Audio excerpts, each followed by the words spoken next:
Hello guys, welcome back. In this video, I will show you how to create websites with Elementor.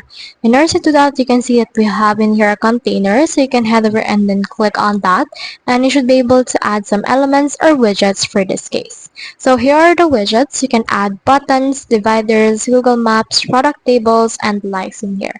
So for example, let's try to add in here an image. Just drag this to the container, and then just choose the image that you want to add.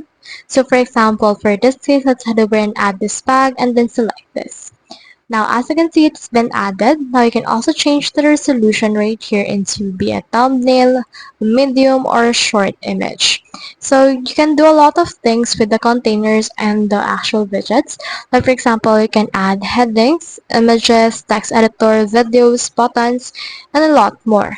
You can also unlock a lot more widgets when you subscribe to their Elementor Pro, which has menus, forms, loop grid, gallery, flipbox, and as you can see right here, there's a lot of things that you can do.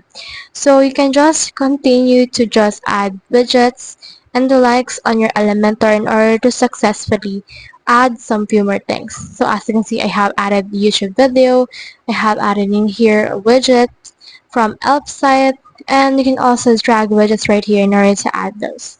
So that's the whole process. If you have any